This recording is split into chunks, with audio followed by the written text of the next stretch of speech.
Assalamualaikum warahmatullahi wabarakatuh. Apa kabar anak cerdas Indonesia? Baiklah, pada kesempatan ini kita akan berbicara tentang pertumbuhan ekonomi.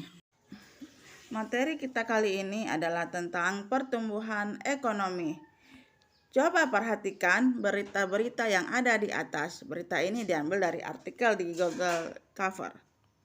Coba perhatikan ya, di sana ada tentang pertumbuhan ekonomi, kemudian PPKM diperpanjang, jaga pertumbuhan ekonomi positif. Nah, apa sih pertumbuhan ekonomi itu?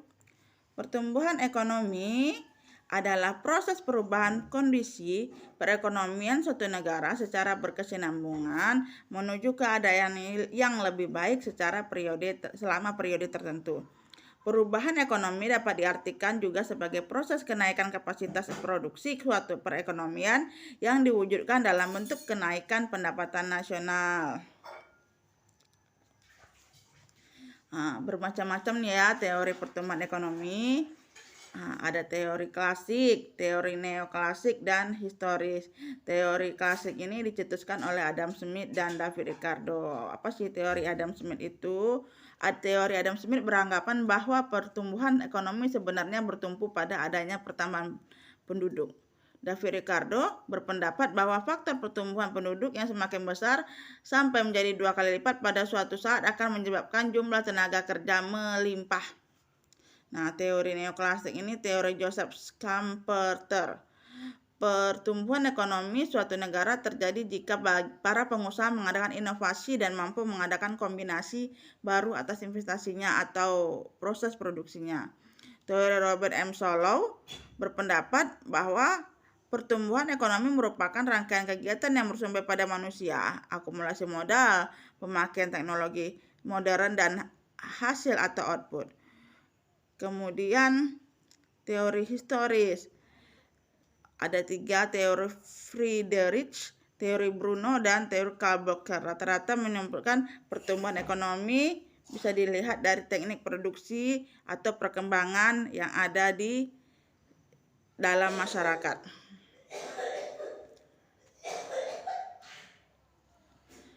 Cara menghitung pertumbuhan ekonomi.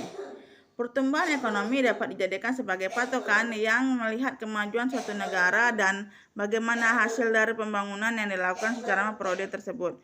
Jika pembangunan yang dilakukan pemerintah berhasil dengan efektif, maka akan terlihat pertumbuhan ekonomi yang signifikan dalam masyarakat. Rumusnya, PE sama dengan GNP tahun sekarang dikurang GNP tahun yang lalu dibagi dengan GNP tahun yang lalu dikali 100%.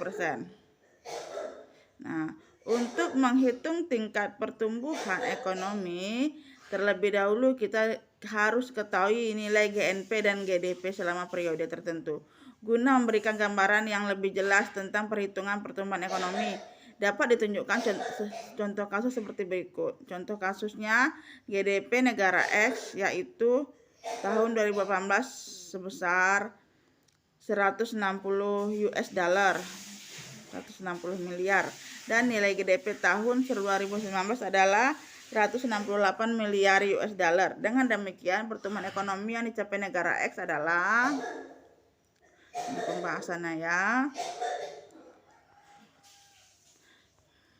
Nah, coba. Jadi, tingkat pertumbuhan ekonomi negara X tahun 2019 adalah sebesar 5%. Sekian dulu materi kita hari ini. Terima kasih dan sampai jumpa.